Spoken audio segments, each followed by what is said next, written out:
I've already paid Claire, he said. Well, no, he said he gave it to me when he sees me, but I haven't seen him. He's obviously hiding from me.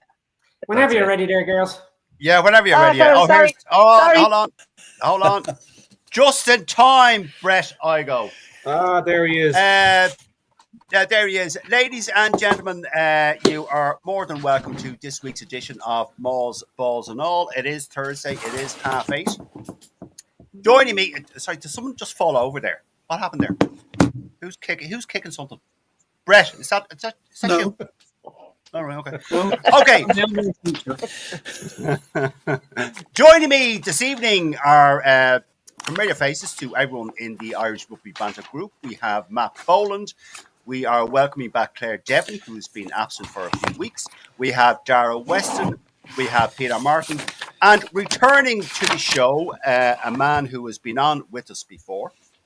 He is, for those of you who don't know him, he is a lecturer in sports performance and analysis. He is also involved in coaching with Leinster Rugby.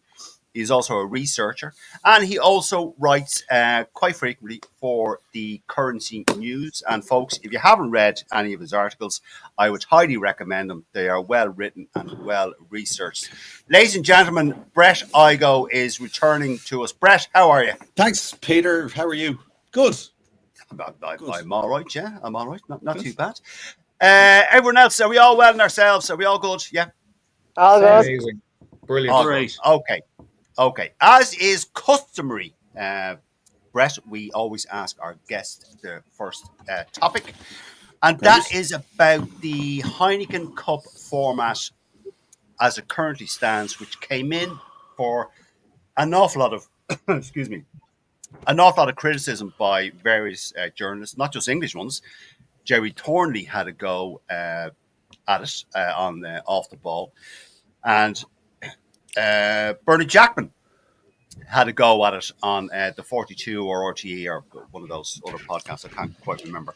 And basically, and I agree with Jerry and I agree with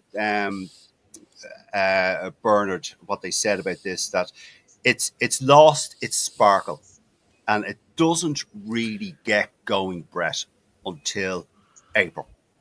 What are your thoughts on the format and the change that the EPCR made for the better or for the worse, Brett?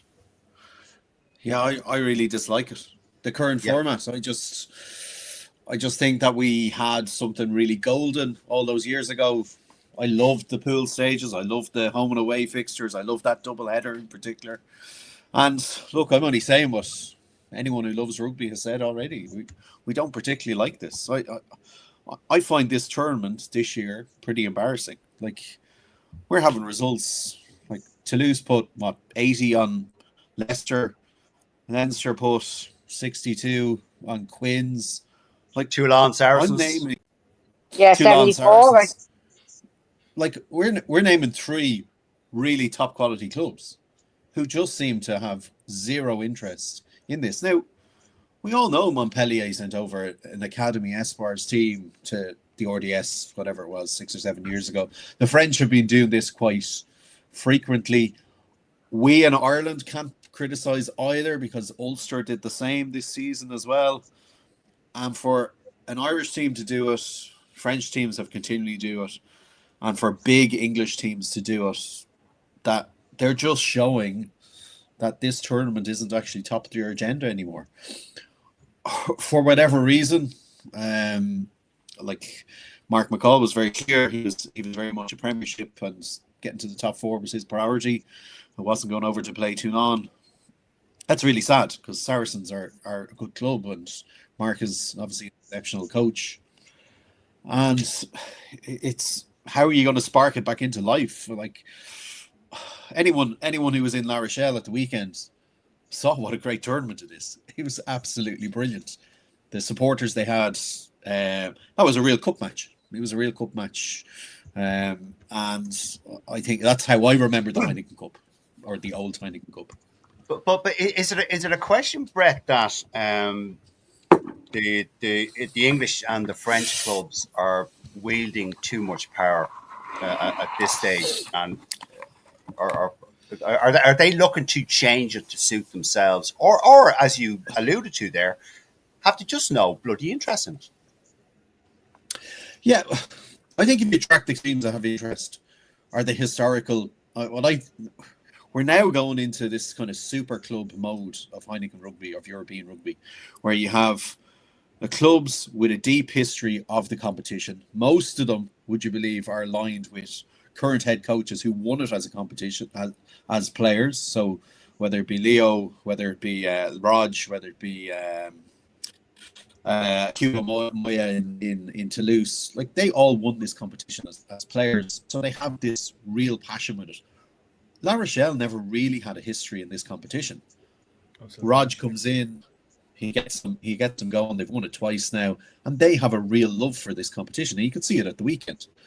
And I just think like there's 10 English Premiership teams, 8 of them qualify for the European Cup.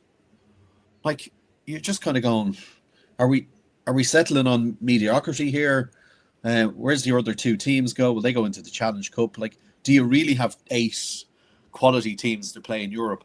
Maybe we've expanded it too much. Maybe we need to drop it down and have a competition with 16 teams and have another tier competition underneath it, because it quite clearly it's not working. It's not sparking people. It's not like if even my dad said it to me the other day. Oh, there's a Heineken Cup on this weekend. Like it just misses the mark, you know. And the fact it was a really good competition. It was. I was just going to say, Brett, the fact that you and I think a lot of people still call it the Heineken Cup. Yeah. They don't go with the Investec Europeans or whatever the hell the thing is. You know, that kind of lends itself to that. I think you're right, Brett. I think everything you just said there. But Peter, I don't know what the solution is. I like. There's loads of people, loads of podcasts, loads of people in the media have thrown out solutions, but each one of them, the French have an issue with it, the English have an issue with it, the Irish have an issue with it, and it kind of, we just run around in circles, you know. Personally, my view is there's too many teams. The last 16 is just an absolute waste of time, in my view. I'm not too sure we learn anything. I did love the game at the weekend between La Rochelle and Munster, but like Leinster to put 62 on a team in Croke Park, like how can Leinster sell a game in our national stadium, I'm going to call it, and try and fill it? Careful, Brett. If that's the kind of garbage that actually comes out and plays, you know. Yeah, no, fair enough. Okay, thanks, Brett. Points well made. Peter Martin, your thoughts on this? Would you agree with what Brett has said there? I suppose his criticism of it, and I agree with him. I would say the same. What do you think, Pete? Yeah, look, we've spoken about it before, and we knew it's been well flagged before before they introduced the new format that this is going to be an absolute disaster. Like of the games that happened at the weekend, the Munster La Rochelle game, that was the only proper game that had flipping everything in it. Like, do you know what I mean? Like, that is the game that's going to that. If you're going to pick a game of all the games probably of the weekend, that just somebody who's a non-rugby background and say, sell me rugby. So right, here you go. Watch that. Watch La Rochelle versus Munster. Make sure you have a few cans of beer, because it is just it was epic. It was a battle. It was a proper battle. And obviously the nice bit is that Munster came out. Like, the romance of it is, like, you know, like when you think about the backstory to it, I'm bigging up Munster now, is that, like, you know, they didn't really have much of a chance. They're going into the Lions Den. They haven't won a knockout game in Europe in years. And like it was all on La Rochelle. Home advantage, as we already said. They've got the bit of history, albeit brought by a Munster man. It's owned by a Munster man and Raj. But they did it. Crowley with the drop goal into 70-odd. What was it? 70, going into the final 10 minutes. You know, absolute, like, you know, from an Irish rugby fan's perspective, the bloody drop goal. It's there. It's the superb piece of game management. It was superbly timed. We're just going, well done, Jack, because it was great game management at that moment in time. It forced La Rochelle for the final 10 minutes to go all hell's bells at it to try and win it. and they almost bloody well did. So, you know, I rest my case. Like, you know, it's the rest of the game's absolute disaster. Like, I watched the replay of Leinster versus Harlequins, and like 5 men and a dog could have been watching the game in the final 15 minutes. The game was absolutely shot. It was a training session. There was nothing there. Okay, there was very good value to be had for tickets going into Croke Park, but like, come on, you know, we want to be entertained. We want to be basically on the edge of our seat. We want to have many heart attacks. You know, we want to have that. No, we don't. No, we don't want to have. Come on, we have to bring.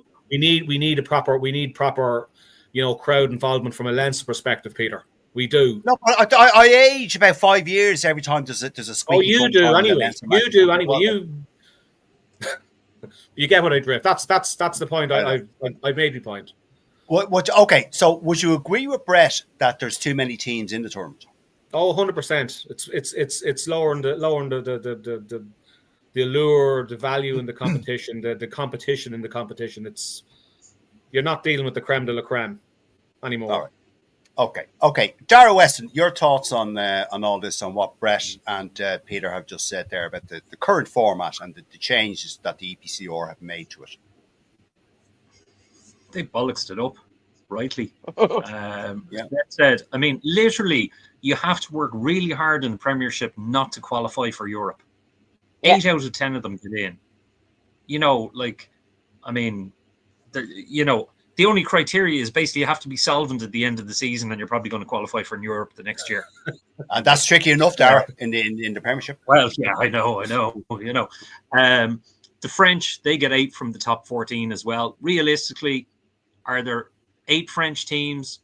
I would say there's probably 6 French teams that could concentrate on Europe and the top 14 at the same time. I don't think there's 8 of them there. No. Because every French team wants to probably prioritize the top 14. They like a bit of European glory, but at the end of the day, you can lose your job if you don't win the top 14. And then there's 8 from the URC. Now, I'm open to correction on this, but I think they dropped that there had to be 1 from each nation qualify, 1 from South Africa, 1 from Ireland, 1 from Scotland, 1 from Wales, 1 from Italy. So I think it's just 8 of whoever finish. But basically, France, England, and Ireland are the only 3 nations who've ever won a Heineken Cup. Wales have been runner-up once. They've had a runner-up team once. So they've only got to a final once, a Welsh team. Scotland have never gotten near a final. Neither have Italy, and obviously the Safas have only joined. So they'll use that excuse. But yeah, like as Brett said, the home and away fixtures used to be magical. You know, there was always a good, you know, excuse to go away on a bender, you know, go over somewhere, and then, you know, they'd come back. And even just, you know, there was a bit of, you know, well, they got the better of us last week, but let's see in a couple of weeks now how we do against them. You know, we get it back. It made it a bit more interesting, whereas it's all just gone very boring now. You're only playing 1 team each, and then it's just knockout after you come straight out of the pools. So I think it's lost. Yeah, I totally agree with you, Dara. Yeah, so you're agreeing with Brett on what Peter said. Having said that, I will caveat, I won't say it's lost its luster at the moment, actually, no, because if Cian Healy gets his 5th medal, then I'll still say it's as important a competition as ever. Oh, my God. Are you chairman of the feckin' Cian Healy fan club or something? Yes, he is. Do you not know that he has Cian Healy underwear? Memo that came round. We're all obliged to say it. Okay, all right. Okay, Claire, before I ask you, just a few comments just to get through. Luke Conway, hi, Luke, how are you? Luke also says big game tomorrow. Yes. Bev Anne-Marie, hello guys, how are you all? Yeah, we're all good, Bev, thank you. Bev Anne-Marie again, it's all to benefit the French and their schedule. Why would they be above the rest? We had 1 week to sell out quarterfinals, which is ridiculous, not even counting travel days for teams and fans, especially if teams would have had to go to South Africa. Very true, Bev, yes, very true. Let me just see here. Gregor Galway agrees with he calls it the Heineken Cup as well. Kieran Ryan, Kieran, how are you, Kieran? A good Munster man. It's all about money. I know there's probably too many teams in the tournament, but it gives teams a chance to play top teams. Yeah, that's not always a good thing, though, Kieran, for viewing.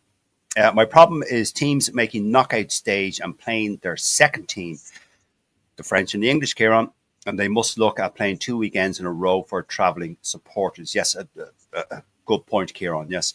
Claire Devney, your thoughts on what Brett, Peter, and Dara spoke about, and the question indeed that I asked of them. No, I agree with what the lads say, and what Kieran says there. There's teams in the last 16 that won one game, and you're like, how can you win one game and qualify for knockout rugby? It's like, that shouldn't be allowed to happen. I sat in Croke Park last week, and it was a bit after, kind of after 60 minutes, it was, stop, they're already dead. Stop. Yeah. Can you just can you even let them score a try? Like, just one to like make sure they can actually play rugby. The luster is gone. The Heineken Cup is not the Heineken Cup anymore. Okay, it is the Heineken Cup. We're always going to call it the Heineken Cup, but the pizzazz is gone now of it. Like 62, and Quins are not. Let's be honest, not really a bad side. Well, they weren't until I watched them on Saturday. So they need to change. We changed for the French and the English. It was the French and the English that like demanded these changes, and they got it. And now they're sending second string teams. You're kind of going, what do they want? Do they want us to just stand aside and let them just get the English and the French play for it? That seems to be what they're trying to do. I don't know. Is there more money, Claire, in the top 14 in the Premiership than winning the Heineken Cup? There is more money. There's more money in the top 14. I'm not sure about the Premiership. I know there's more money in the top 4. I know there's a hell of a lot more money in the top 14 than there is in the Heineken Cup or Investec Super Champions, whatever it's being called now. Yeah. All right. Okay. Thanks, Claire. John Healy, hi all. South African teams in the competition is a disgrace. That's a whole different show, John. Bev Anne-Marie. Yeah. Coincidental, you might get them entering. There you go. Bev Anne-Marie agrees with you, Claire. Okay, Matt Boland, your thoughts on what we've been discussing so far? Yeah, well, look, I mean, there's nothing more I can add to what everybody else has said, but I agree with everything because, as the lads have said before, like the best part of the Heineken Cup years ago was that double header. So you'd go away and then a week later you'd come home, and the buzz in the crowd, especially if you went away and maybe got a losing bonus point or something, and then coming back, then it was all to play for then, and it was just that's where the excitement was in the Heineken Cup and where teams were much better. But like it goes to show you that teams don't prioritize this now because they send fucking half-string teams. But again, I think they should be fined for that. Like if you're not going to put out the best team that you have available, fucking either don't play in the Champions Cup or you get fined. Do you know? But if looking at the results, like the results will tell you that the last round of 16 doesn't work because there was 2 games that were less than a point or less than a score of a difference, and that was the Munster game and the Cass Benetton game. So they were the only 2 tightly contested games. The rest of the games were plus 15, plus 20, plus fucking 40, plus 30, plus fucking 62. Like crazy shit. And that's demoralizing. Like I felt so sorry for Quins because that scoreline did not. I didn't. Well, you're a bollocks, but we all know that. But look, I have a bit of heart in me, so I didn't like to see Quins getting demolished like that because it's not the team that they are. That is demoralizing for them. Do you know what I mean? And nobody should have that. Skip the fucking, get rid of the round 16, reduce the fucking numbers, bring it back to the way it was, and have the fucking go straight from the pool stages into the quarterfinals and done. But Matt, do you think the EPCR are going to take on board what's written in the print media, what is said on? I doubt very much anyone from the EPCR listens to this, but the IRFU do. You'd be surprised. Do you think well, that's true. Do you think the EPCR would take on board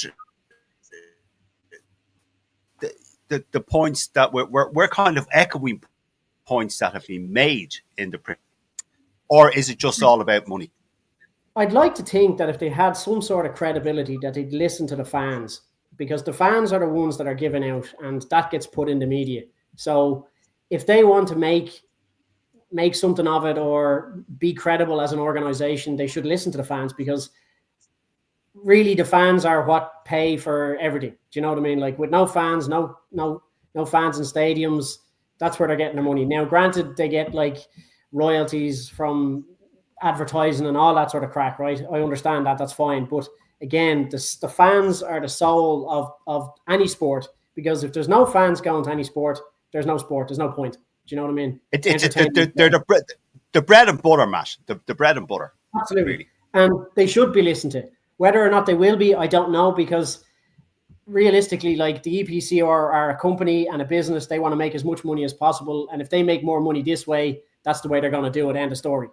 But you know what it reminds me of, Matt? This idiotic idea of having the Rugby World Cup out in the Middle East, Dubai, Qatar, that we spoke about last week. Yeah, no, they can just go fuck off now. They try all this shite with all the fucking live golf and Wendy Ball World Cups that did not work. And no, end of story. No, absolutely. Whatever you do, Matt, don't sit in the fence about this.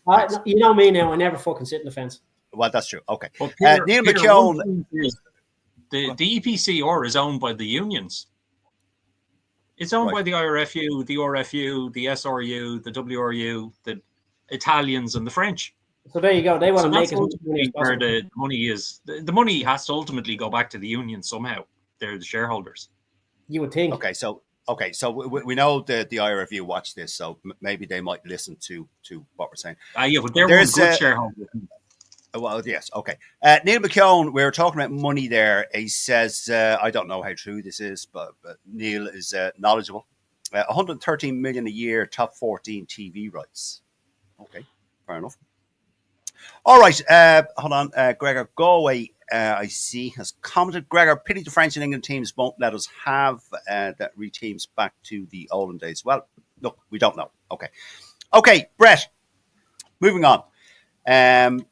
Crowley, Jack Crowley didn't get a central contract, right? This whole Jack and Sam thing just, again, is one of these topics that just won't go away. But Jack Crowley, he's re-signed till 2027. Now, he did get what is called, which I'd never heard of. I don't know how much you know about this. He got a person of national interest contract, a PONI, person of national interest. Brett, you're on the inside. What the hell does that mean? Yeah, it's like this in between contract, national contract and Munster contract. So it's a percentage is paid by Munster, a percentage is paid by the IRFU. Look, it all comes from the same pot. Jack Crowley's been very well looked after in his contracts. Like whether it be a national contract, Munster contract, a PONI contract, whatever. What I think is the best thing of all of this is he has signed for 2 more years, and Munster should be delighted with it. Personally, if there's a 10% extra for national contracts, I would give Sam and Jack national contracts, because I think they're 2 pivotal players. I think 10 is a pivotal player, but Leinster could come back and say, well, James Lowe is the best player in the Six Nations for Ireland, in my view. He doesn't have a national contract. He signed a Leinster contract. But look, it all comes from the same pot. I think people are getting their knickers in a twist over this. He is signed on to play for one of our provinces, which, to be honest, is great news. It's great news for Munster to keep him. It is absolutely fantastic news. And funny enough, Brett. Sorry, Brett. I don't want to cut across you. Funny enough, just as you were saying that, we had Mike Ross on last week. Yeah. And he was saying that he earned, it's all about money with the players, right? He earned more money on a provincial contract with incentives than he did on a central contract. He said a central contract is great. It's a nod, that you're a guaranteed starter, so to speak. But it's not the be all and end all. So that's coming from him. I think he has 2 years on a central contract.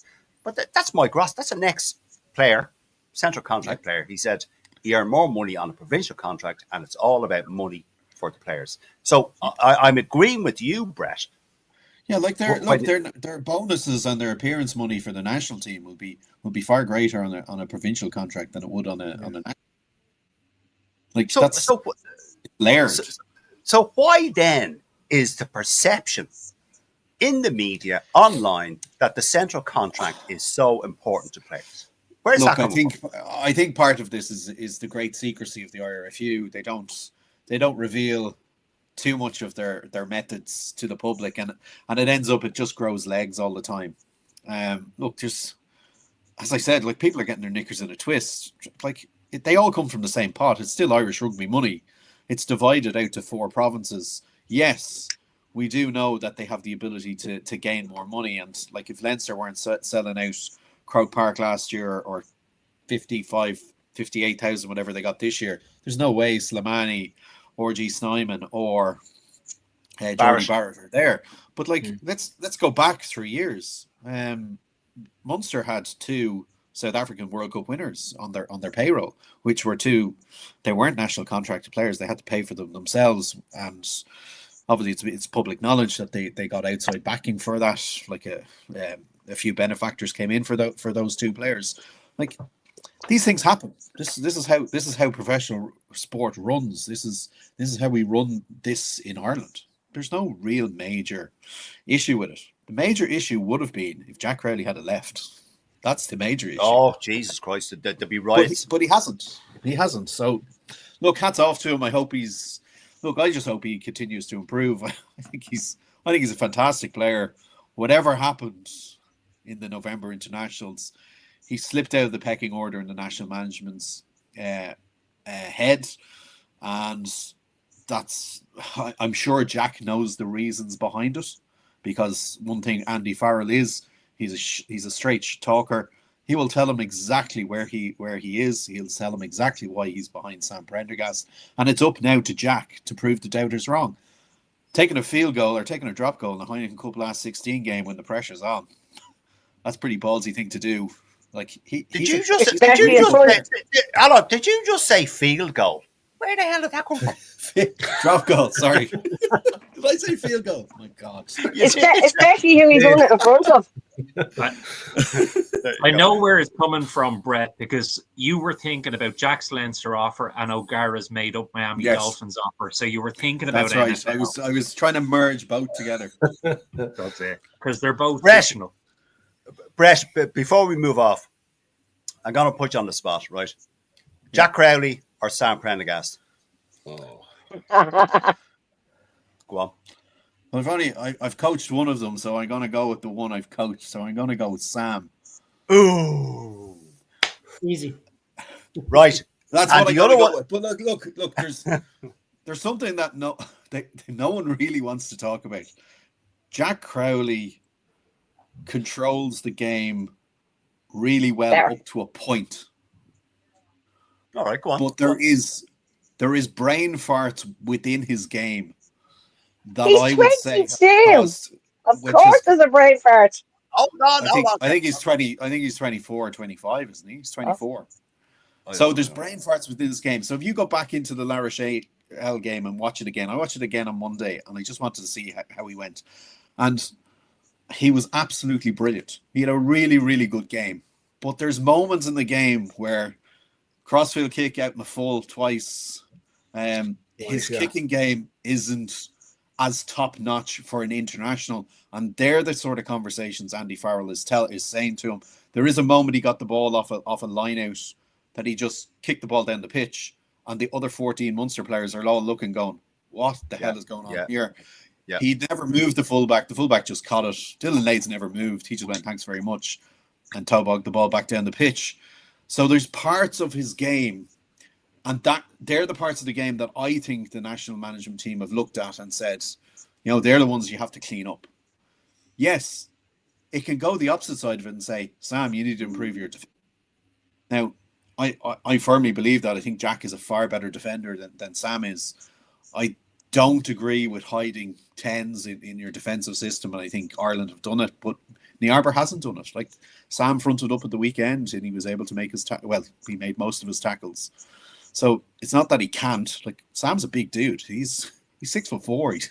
He's a big man. I know he's he's quite skinny as well, but he is a big man. Like, but that's the parts of his game. So Farrell has got a decision here. Do I go with this person who can run the game and follow the game plan that I want, or someone who can follow it up to a point but has little brain farts within it?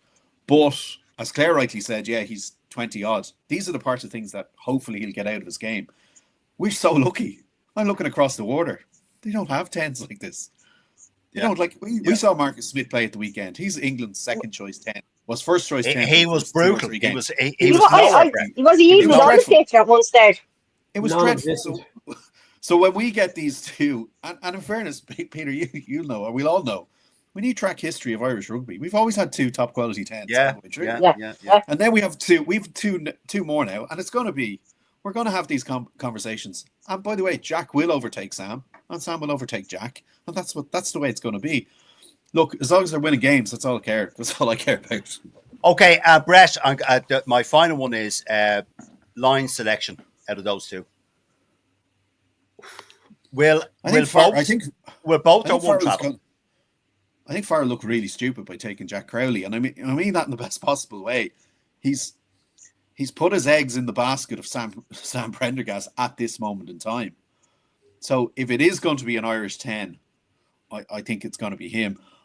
I personally said, I think I said it the last time I was on the show, Peter. I think it will be Finn Smith, Finn Russell, and I think Farrell. Don't mention fucking Finn Russell.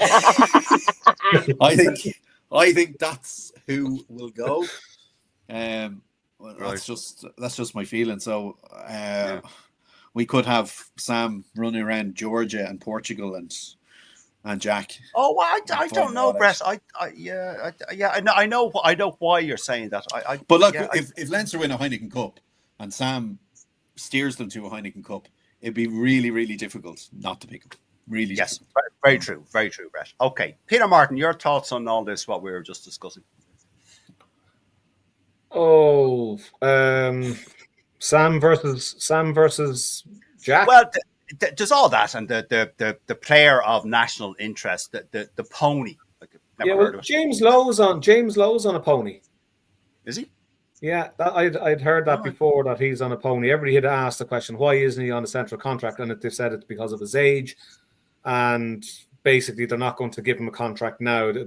I think it's optics more than anything else, because he is the wrong age profile. I think when they're giving out the central contracts, they're looking at the player's age now, as opposed to saying, oh well, he's starting, we just give him to him, as a criteria. I think that's the boat has sailed perhaps for Lowe to get a central contract, but he's on a pony. Back to the debate about Crowley and Prendergast. I've said before, we're blessed to have the two of them. Let them dig it out. Maybe a central contract is the prize at the end of it. Whenever that is, we don't know. Maybe the two of them get it. We don't know. Look, I think Brett has very eloquently and expertly pinpointed the differences, and you can see that there is, it's 8 out of 10 game management decisions Crowley gets right, while it seems that Prendergast makes the right decision. And it's been said on other podcasts, like Big Jim's podcast has said it. Johnny Barclay has said it as well, saying, oh my, like when they were eulogizing about, his his kicking game, Prendergast's kicking game, when it doesn't come off, the difference they're saying is when stuff Prendergast does, when it doesn't come off, it's not because it was the wrong decision. It's because it just wasn't quite, the execution wasn't quite there, or someone got a block in, or got a toe in, or it just quite. But it was the right thing to do every time, and I think that's the reason why the edge is with Prendergast at the moment, is that he seems to make the right decisions 99 and 100% of the time. Well, Crowley just isn't quite doing that. But other than that, there's, is that piece what Brett mentioned? Is that why, in your mind, Pete, why Crowley fell out of favour with the management, because of those brain farts that Brett said, is a phrase I probably use as well? Is that what you think he fell out of favour with the management? Well, I think it's down to the fact, you know, like Prendergast, if you're to look at Prendergast's strengths versus Crowley's strengths, I think Prendergast's strengths, it's his kicking, to be honest. Like his kicking out of hand is absolutely superb. Everybody goes on about how the spiral kicks, he loves the spiral kick, and how he has the confidence, you know, to line himself up, because when you're going for a spiral kick, you're leaving yourself well open. Brett will probably know an awful lot more about the technicalities about it, but you have to leave an awful lot more space to get the ball onto the outside of your foot, and it leaves yourself more open to get absolutely clocked. But he's done it a couple of times and set himself up, thrown a dummy, stepped inside, and still did it. Like that's elite level cheek of being able to say, well, you know what, fuck you, I'm doing this anyway. Come with me, but I'm going to do it. I'm going to step you, and I'm going to do it anyway. And like it comes off so often, more often than not. I was going to say, Pete, and the background that his parents came from and what they did, the pressure aspect to Sam. Spoken about basically, he suffers from amnesia when it comes to bad mistakes or bad things that don't come off. You know, it goes on and just then to give a bit of kudos to Crowley.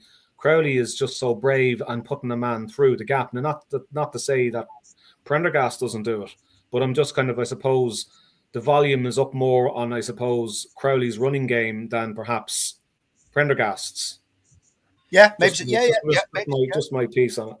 Yeah, no, a good point, Pete. Well made. Thank you, gentlemen. Dara Weston, your thoughts on what we spoke about and this a phrase I've never heard before. I don't think I have anyway. This pony thing, and I to be honest with you, now that Brett has spoken about it and what Peter said, there seems to be very little difference between a pony and a central contract. Dara. What's the thing? Who was it? Shakespeare said a rose by any other name is still a rose. Well, as far as Munster fans are concerned, unless he has a central contract, then Leinster have more central contracts, and it is just not good. I have to head down to the real capital on Saturday for an in-law's birthday party, and I will be regaled with tales of woe about how he was. How it's all D4 advantage, and it's all the Leinster lads getting the contract. Look. We've said it many times before, you know, the same way Ireland have always had two number 10s and it swings back and forth. Munster and Leinster. Munster for years had the majority of the Irish team. Then Leinster took over. Then Munster decided to import. They started importing all the foreign players. And they had their own haka and all this. And it swings back and forth, you know. Now, as Mike Ross said, okay, maybe to keep the provincials happy, you know, there was 20-something central contracts before the financial crash, and then they brought it down to 14. So, you know, maybe the IRFU need to have a look at the old bank statement and see if there's room to maybe put, you know, round it up to 15, a full squad, you know, or maybe even a couple more, maybe get it up to 17, 18, something like that. But yeah, I think that the majority of the noise about this is the fact that because the central contracts are predominantly with the Leinster team, because at the moment a lot of the Leinster team make up the Irish squad, that it was really it was turned into a them and us debate, and it was Munster versus Leinster. And by God, I know, married to a Munster woman, Munster love a good fight against Leinster. Yeah. So, you know. But Dara, if you think back, and gentlemen and ladies and gentlemen, if you think back, just to echo what you were saying there, Dara, if you go back 10, 15 years, the 1-2-8 of the Irish team was predominantly Munster. Yeah. Right? If you that's I'm just echoing what you were saying, Dara, about the central contracts and and then it all went wrong. And then it all went wrong. Yeah. Okay. No, but I mean, another thing, and look, I mean, I'll stick my head up above the parapet and say this. You know, Sam is on a team that's having a lot of success at the moment. Jack's on a team that are having, you know, they're still doing okay, but they've also come unstuck a couple of times. Now, of course, they'll say they won the URC 2 years ago, and they've won more recently silverware than Leinster have. You know, and that's normally when I point to the number of stars on the shirt. But you know, so I mean, you know, it's easier, I think, to see a player who's in form with a very successful team. So look, you know, but that's me with my blue tinted glasses on saying that. Of course, yeah. Thanks, Dara. Claire. Your thoughts on what we were talking about there? I think the supporters are more worried about the central contacts than either Jack or Sam are. I don't think they really give a rat's ass at this stage about whether Good they're on a point. central contract or not. Good And point. and as well as that, are the media bigging it up? Are we going back to the days of Roger versus Johnny? Is it back to that days and the media is trying to get the what happened all them years ago and doing it again? I personally I do like Jack for some strange reason, even though even I love Sam, but I actually do like Jack. Um, so it's at 25 and 22, like people to be thousands of people critiquing your job every time you do it. I don't think I'd be liking people to do that to my job every day of the week, or every time I do my job. I wouldn't like thousands of people critiquing it on the internet, print media, social media, all over the world. People and brain farts. People have brain farts. I still have brain farts every bleeding day of the week in my job. So, Yeah, but that's true. as I said, I think the fans are more worried about it than the lads are.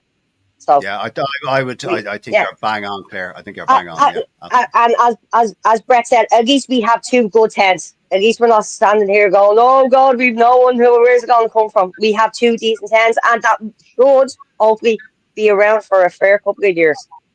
Yeah, absolutely. Yep. Good point, Claire, and well made. Matt, your thoughts on all this? Yeah, what do you think? Yeah, well, like I mean, like this pony contract, I suppose, is one of those consolation contracts where they have come up to say, right, well, look, you're not quite thereabouts yet for a central contract, but we don't want you to go abroad because we're still interested in developing your career here in Ireland and getting you playing for Ireland. So, you know, I understand why they have done that, and I understand now why they've given it to him, because they want. Now, look, I know that they go fishing for more money to get more money from the IRFU in the hopes of getting that central contract, but they're just playing the game. They're doing what's best for their interests. They obviously want the most money we can get. We all want pay rises in our jobs. That's just how they do it. So fair fucking play to them. And I'm delighted that they got it, because, you know, it just cements into them boys. And like Claire said, they don't really give a shit whether they got it.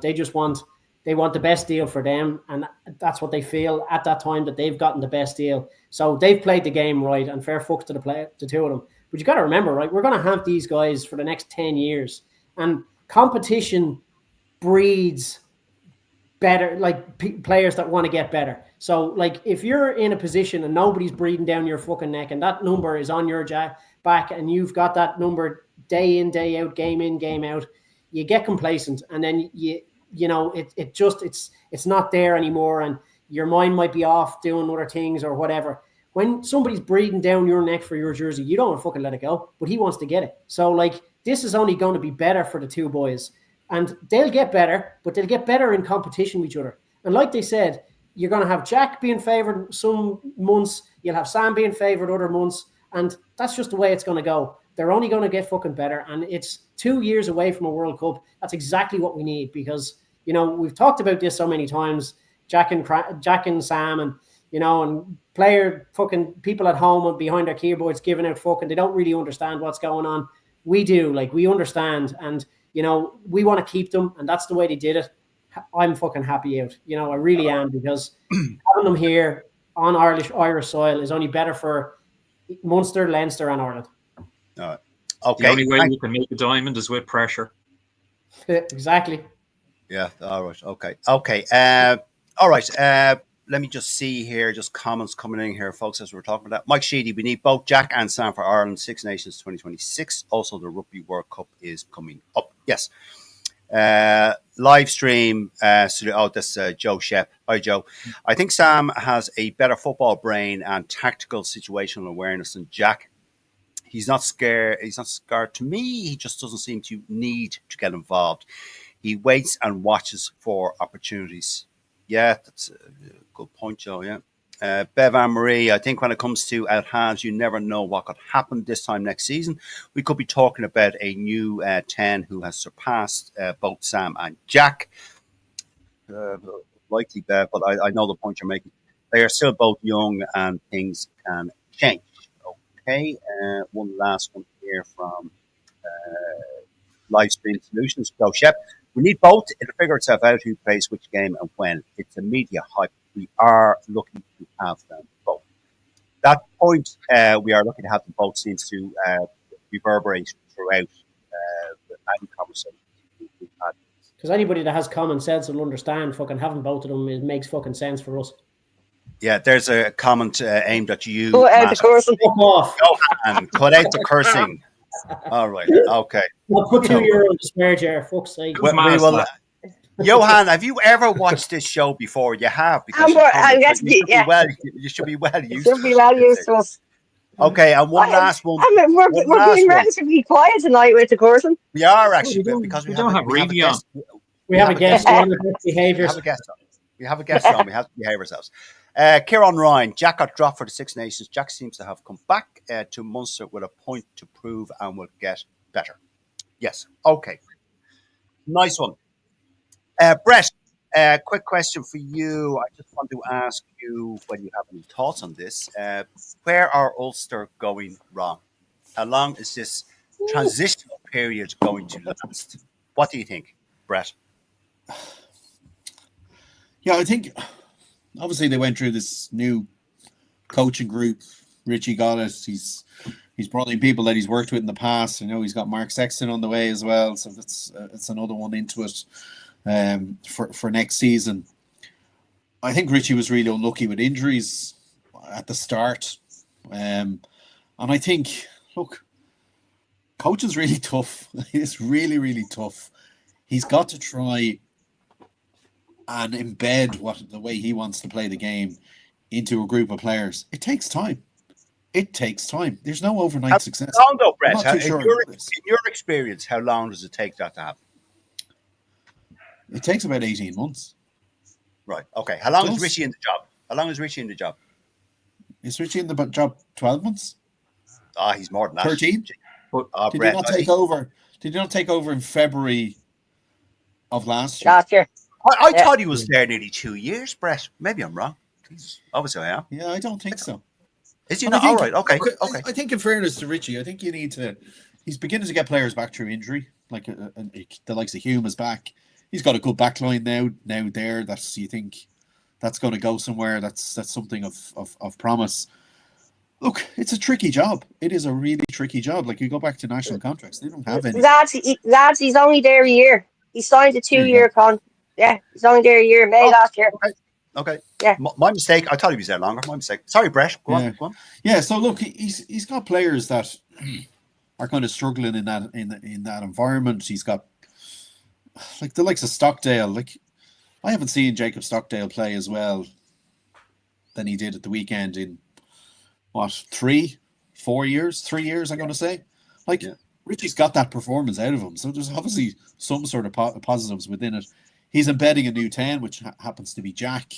Like, Jack's only 20, I'd say. 21, easy. Yeah. Like, so he's got to go through that. Yeah, his scrum half is his 2 scrum halves. One is going to fly the nest, and the other Doak, I'd imagine, will take over. He's probably struggling there for a second choice. It'd be interesting to see, would he bring his other son back from Connacht and bring him across? If Connacht aren't, I know he's been injured, but if Connacht seem to have 3 decent scrum halves at that level and Richie only has 1, maybe that's a deal we need to start looking at. Bring him in there. But like, look, he's gonna struggle. His tight 5 is a real struggle. It's probably not good enough to be the top 8 team in Europe. Is it good enough to qualify for the URC playoffs? Yes, it is, and I'd expect that to happen. But he doesn't have the props to be at the highest end of Europe.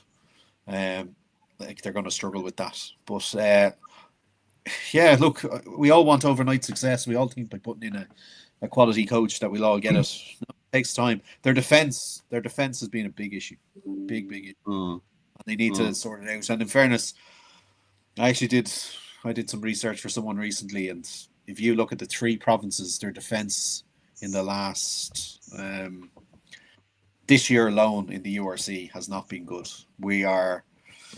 the three provinces, Connacht, Ulster in particular, and Munster's defence has eroded badly. Yeah, yeah. You know, You, like you, you, Munster given away last year 17 points a game. They're up now to nearly 25. Oh, that's Okay. I didn't that's like realize So that. 50. That's like Connacht. Connacht were 24, now they're 26. Ulster were 22, now they're up to 24. But them over the last 4 years, it's not a good curve to have a look at. They are giving away a lot of points. Yeah, but Brett, you mentioned Nathan Doak there. Is Doak? I think the mistake they made with Doak was the change between 9 and 10. Like I think I'm a huge advocate for this. If a player is a 9, if they're a 10, if they're a 1, if they're an 8, concentrate on that position. And what Ulster did with Doak was they chopped and changed him between a 9 and a 10. Any opinion on that, Brett? Yeah, I'm with you, Peter. I think if you're in those positions, those specialist positions, I think you need to leave people at it. And I see this meddling in Irish rugby all the time from school kids. You know, we have, you know, you're not good enough to be a back rower. We'll make you a hooker. Yeah. And you just kind of like I've had this conversation with Leo before. Like if you track Ronan Kelleher and Dan Sheehan, they've been hookers since they were tiny. Yeah, they've been hookers all the way through, and we have 2 world-class hookers. We'd rival South Africa and France for hookers for those sort of guys. I haven't seen too many people, and if you can name them, tell me who they are. I haven't seen too many people who were back rowers up to the age of 19 transferred across to be hooker and became world-class hookers. I don't know of them. Yeah. You know, that's not a good point, Brett. And I think scrum half and out half is the same. Like it'd be very easy to move Jack Murphy to 9 now and just say, Jack, let's give it a go here for 2 seasons. How much benefit would that be? Zero. I don't like that. I hate that thought process. Yeah, I actually really, really hate it. I think it's a stupid idea. Yeah. All right. And I'm not too sure. I've asked people in Irish rugby involved in player development to name me these players who have made these transitions, and you never get anyone. I think that the only genuine transition, Brett, is in the front row between loose and tight head prop. That's probably the only change you'll see in rugby positioning on the pitch. Yeah. All right, thanks, Brett. Peter Martin, my God, we're coming up to 55 minutes. Peter Martin, your thoughts on the Ulster setup, and what did you doing right and what did you doing wrong? What I just discussed there with Brett. Well, I think, as Brett has already alluded, they don't have the pack. I think that's an issue that Ulster have suffered from for a number of years. And even going back to when McFarland was in charge, that they didn't have enough bulk. They didn't have like some real power, some real heavyweight guys in the pack. Like they brought in Dave Ewers from Exeter and he was an absolute failure. The last time they had some proper beef, really, when they had Jacko Coates, he's gone with the Bulls now. He played number 8. He was fantastic for them. I don't know what it was, but when Ulster had a couple of the Saffas in their squad, they had 1 or 2 Saffas in their pack, they had a bit of grit and growl about them. But, and look, the age profile of the Ulster pack has dropped, I think, a little bit. Like, what's his name is going back to Quinn's, Treadwell. He's leaving. Oh, yeah. And you have a very young back row, there with McCann, not so much maybe Timney, but McNabney. And then if you have Reuben Crothers, they're kids. Like, so I suppose, and Brett obviously knows this more. And I was just something I was going to come to you, Brett, seeing as you're now coaching an older group now in Escorty, is how well does the transfer from dealing with kids who've kind of still at the cold face of developing their skills to guys who you're trying to probably teach new tricks and correct errors, if you like. I'm just interested to hear how you fix kind of putting band-aids and stuff with guys from, we'll say, the likes of Enniscorthy, who've, you have guys who are not young enough to be your sons kind of thing, but they're playing a particular pattern for a number of years, and you've come in and you're turning it around. Yeah, look, there's a whole podcast in this. There is. If we go back in and have a look at, say, the overseas Galactico player that the provinces have bought, and I go back to Munsters with Johnny Langford in particular. Okay, so if you go back to John Langford, who was an Australian international, who played for Munster in the early 2000s, won a Heineken Cup with them. I'm nearly sure, or got to a few finals with them. Fantastic player. If you think of the players he brought through Paul O'Connell, he brought in Donncha O'Callaghan, where they were chaps, and they were 19, 20-year-olds looking for directions, and they look up and they see a father figure of Johnny Langford and Golov, and they're going to help them through this. If we go through Rocky Elson, who's the back row with Rocky Elson? Well, Sean O'Brien was a little nipper back then. Sean O'Brien practically lived with Rocky Elson. Rocky Elson taught him all the dark arts he needed, and Sean O'Brien probably wasn't going to be the player he was without these people. And I see this with Slimani now, with the young props. I see it with Snyman. I see it with Barrett. These guys are worth their weight in gold. And I know the overseas player gets unbelievably criticized for this. These guys are worth a fortune because they can show them a way. So if you take it, moving it into kind of clubland where I'm coaching myself, like, it's hard. It is really hard to try and change behaviors. Most of the team, like, I ended up coaching Enniscorthy because I have a really good long friend of mine, Declan O'Brien, who used to play for Leinster, who just, at his club, and he asked me would I give him a dig out and help out. Most of the players he has are in their 30s, so it's tough to turn them around. It is tough to guide them, like, because they're trying to change their behaviors is next to impossible. So how I went about it was I just kind of, look, let's give this a go, let's see what happens. And yeah, they were a bit skeptical at the start, as you can see with the results. Mm-hmm. But finally, like, it did come true. It's totally different to coaching school kids. School kids is a captive audience. Coaching adults, these people have jobs. I think 2 of them this year in Enniscorthy had babies. I think 4 of them are getting married. Like, they have a life outside it. They have work. They're on night shifts. Yeah. These are normal people. They're not schoolboy wannabe professional players. A schoolboy in Leinster are the best players in Europe in their position at their age group. That's what they are.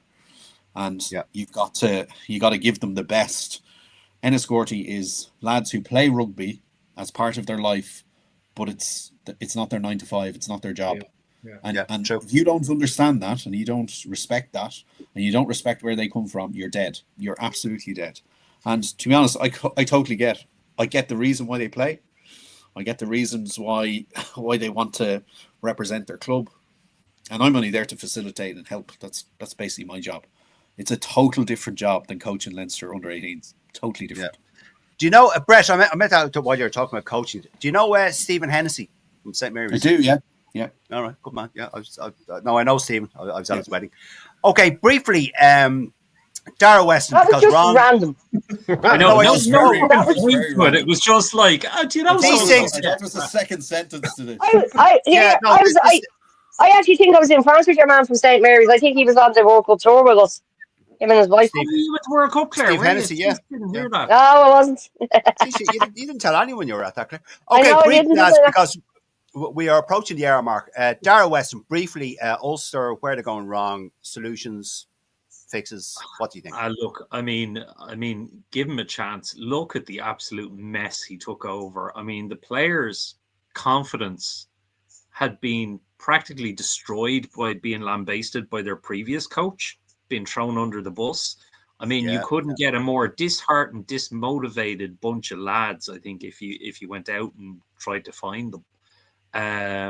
And so Richie went in. He had to basically rebuild the players as well as the team. So I think, for what he's done, I mean, they had one of definitely the better performances this weekend. I mean, they looked like they could have actually put it up to Bordeaux, and they came quite close. only for some disallowed tries, etc. For a team that's second in the top 14 or first, I can't remember. Bordeaux, they're definitely in the top 2 anyway. So look, it was never going to be an overnight job, I think, to repair that much damage that had been done to a team. Yeah. Then to have the likes of Galacticos coming in, playing 2 matches, and then going home. He got a kind of a bum deal. He inherited a bum deal on that. So yeah, look, but I definitely agree with what Brett says about the older players as well. Sure, Nathan Hines, I think, was Big Dev learned a lot from him as well when he was with Leinster. Yeah. So maybe Humphreys needs to kind of get a couple of NIQ players into Ulster. Okay. To help bring them on. Yeah, okay. Thanks, Dara. Claire, briefly, because we're over the hour mark. Yeah, no, briefly, I agree with Brett. Richie's only there, as we say, a year, coming up to a year. He needs time to fix what's there. You can't. Rome wasn't built in a day, so they need to repair the mistakes that were there and get hopefully. And Jacob is back to his not back fully, but there's some great passages of play coming out back to what was his best days. So hopefully next season they will be. Richie will have it all done, and I'm trying to rush because I'm aware of the time. Yeah, okay. Thanks, Claire. Matt, before we go on to win, lose, or draw, your thoughts on what we've just spoken about with Ulster?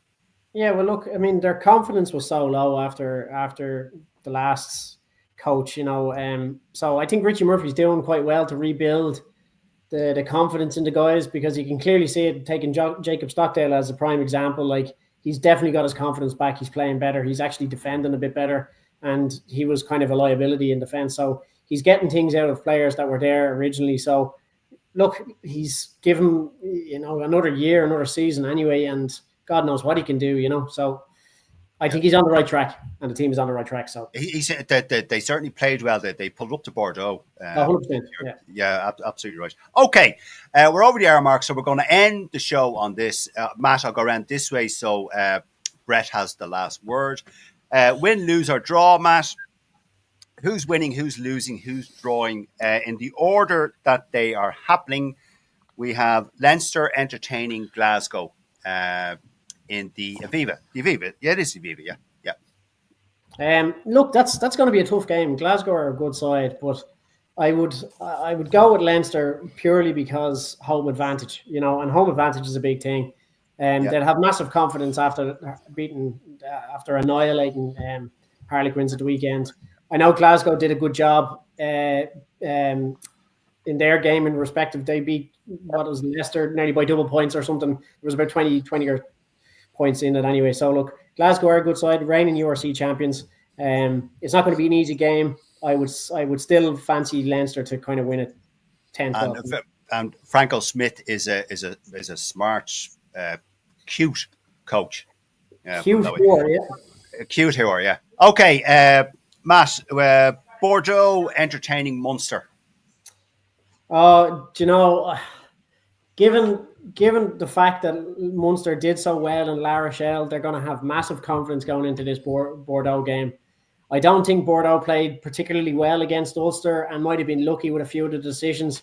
This is going to be a belter of a game, I think. And, I really hope it's not the game too far for Munster. I'd love to see them win it. Okay. I don't think they will. Okay. The Irish women are up against England. Yeah, do you know what? This is the game that I am most excited about the weekend, because the Irish women have come on leaps and bounds. We've spoken about this quite a lot. They had a fucking great game against not only France, with handling errors. They were unlucky in certain aspects, and the final score in that game didn't really reflect the performance that them girls did. They really righted the wrongs against Italy, and nobody expected them to go to Italy, especially after losing the 2 years previous to Italy, and run up a fucking score like that. It was fucking phenomenal. They're going to have massive confidence going into this England game. Now, granted, the Red Roses are an amazing, amazing team, but I think the girls are actually going to put it up to them. And I think... So who's going to win it, Matt? Who's going to win it? Oh, Jesus. I'd love to Come see on, the call Irish. your winner. Call your winner. I don't think they will. I think England will win it. All right. Okay. And Unfortunately. finally, Matt, Connacht are entertaining Racing at 92. Oh God! in the Again, Challenge like, Cup. you know, I don't want to be fucking waffling on here for ages, but like, No, you're not. I'm Racing, going to cut you off now in a minute. Racing 92 aren't a team that they used to be. So going to Connacht it could be dodgy enough for them, but I would imagine they would sneak out a win in Connacht. Okay. Okay. All right. Fair enough. Claire. Yes, Leinster against Glasgow. Who's winning, losing, drawing? Leinster, but it's going to be a tough game. Okay. Bordeaux are playing Munster. I would love to see Munster do it. I would absolutely love to see Munster do it. But I think Bordeaux. I hear a but. But I think Bordeaux are going to do it. Okay. I think it's the game too. As I do think it's the game too far. Hopefully I'm wrong. I'd love to see Munster, but I think Bordeaux are going to do it. Okay. The Irish women against the Red Roses. The Roses are going to do it. The Roses are just, they're on a whole. The ladies are catching up, but the Roses are still that that couple of steps higher than the ladies. I know what you mean. Fair comment, Claire. Yeah, no, I know what you mean. And finally, Claire, Connacht are playing Racing 92. Are they playing in Connacht or are they playing in France? Connacht are entertaining Racing, so they're in the sports ground. Sports ground. I'm going to go with Connacht on that one. Okay, fair enough. All right. Thank you, Claire. Dara, Leinster v Glasgow. Leinster. All right. Bordeaux versus Munster. I have to say Munster. I know, because you're married to a Cork woman. Yes. Contractually And I'll be obliged. bloody down there watching the match, and I'll have my father-in-law flicking between the match and the Masters, and the match and the Masters. Yeah. Anyway. All right. Okay. The Irish women are playing the Red Roses. I think it could be very tight because if the Irish women can keep the momentum up they had against Italy, I think they can actually seriously challenge the Roses. So I'm going to stick my neck out and say they might win. Come on, Dara. Okay. And lastly, Dara, Connacht are entertaining Racing in the sports ground. I don't think Racing would be able to handle the wind in the West at all now, I'd say. No, look, I mean, all depends who Racing send. You know, good point. We'll go for an Irish provinces clean sweep. Okay. Peter Martin, Leinster entertaining Glasgow. I would expect Leinster to win that one. Forgot actually Glasgow have a few key injuries as well. Yeah, your man Venter, the number 8, was banned for gouging. So yeah, they have a few other key players as well that are injured. For injuries as well. Okay, Peter, Bordeaux are playing Munster. I saw someone saying that Bordeaux tend to play in fits and starts throughout a game. There's no general flow to them, and that they felt that Munster would find enough to damage them, to basically cause a problem. But it's going to be in France, isn't it? So I think it's I can't see it. I'd love to see Munster do it again for another week, but I can't. I'd say it'll be tight. Bordeaux will take them, I think, just about. Okay. The Irish women are entertaining England. I think there'll be a superb performance from the girls, but I think England will just have a bit too much now to get across the line. Okay. And finally, Pete, Connacht entertaining Racing out west. Yeah, what's the weather forecast for I have the no weekend? I have no idea. If it's good weather is finished misery. And if Grennan's telling any of his jokes, you'd be hopeful for a win for Connacht. Look, Connacht are doing well in Europe, so I'm going to back the boys in green. All right. Okay. And Brett, last voice on the show. Your own thoughts, win, lose or draw. Leinster entertaining Glasgow, Brett. Leinster to have far too much for Glasgow, especially like when Leinster unload that bench. That'll be the end of Glasgow, I would imagine. Glasgow missing far too many players. Leinster comfortable win, but I think they have a wily enough coach where he won't be as stupid as Harlequins and play into the blitz. I think he'll attack the short side quite a bit, and it's going to be a different test for Niamber's defence. Yeah. Okay. Sorry there, Brett. Before I go on to Bev Anne Marie, Racing won't be sending a full first team as they are close to being relegated in the top 14. So I want their best players to fight for not getting relegated. Okay. Brett, Bordeaux entertaining Munster. Oh Lord, I'll be shot. I'm going to go with my old mate Noel Mack to Bordeaux. in for Bordeaux. All right, okay, fair enough. I just think they'll just have a bit too much firepower out wide for Munster. Okay, the Irish women taking on the Red Roses.